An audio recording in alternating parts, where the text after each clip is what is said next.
Sean George. I'm playing a knight today. I'm Sir Sean George. I was born in Huntingdon, Cambridgeshire, and I now live in Crawley, West Sussex. We train through the winter months. I go to the gym often as well. You've got to be quite strong. You've got to have stamina. But certainly training on the horse through the winter months with other knights running down the tilt rail is good practice for both ourselves and the horses. Well, as the visor's closed, I've been handed my lance.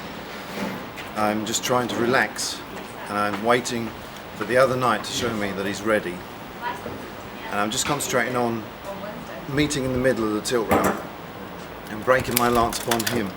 All I can see, we were discussing this yesterday, I don't never look at his lance, that's just invisible to me. All I can see is the knight coming towards me and his shield, and that's what I'm aiming for at the right moment.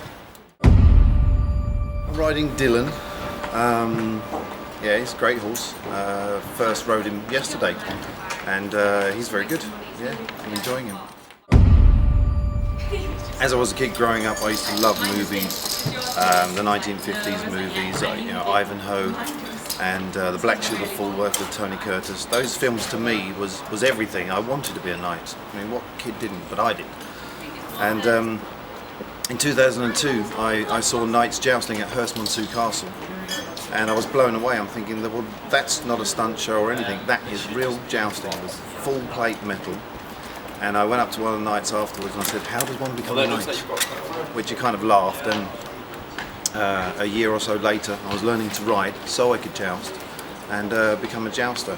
And the feeling I had then of seeing them and starting to joust, I still have that today. Every time I put the armour on and I'm going down the list, the tilt rail, I have exactly the same feeling, the same buzz, which is brilliant. The 15th century, which is also the period I represent in my armour, and it's kind of the boom of the big parade jousts, the big tournaments.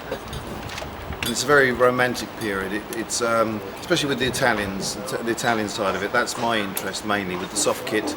My armour doubles Italian, so is my armour. So yeah, it's 15th century. It's my favourite period. It's made by several different armourers, but my favourite is Dave Hewitt of White Rose in Chesterfield. Fantastic man, fantastic armourer. So yeah. Well, it's Italian 15th century, but my armour is based on a painting by Andrea Mantegna of 1460, and it's of St George, a fine young man holding a lance, looking very proud. Broken lance with the dead dragon at his feet, and that to me, that armour is very stealthy, very beautiful, but also very typical of 15th century Italian armour, so mine's based on that. We all sustain similar injuries. There's always a bruise to the bicep here from couching the lance, and you get a pinch from your armour. I've got a big bruise on my butt at the moment from a new saddle. But the worst, I guess, for your interest, was at the Tower of London, big tournament, Tower of London, a few years back.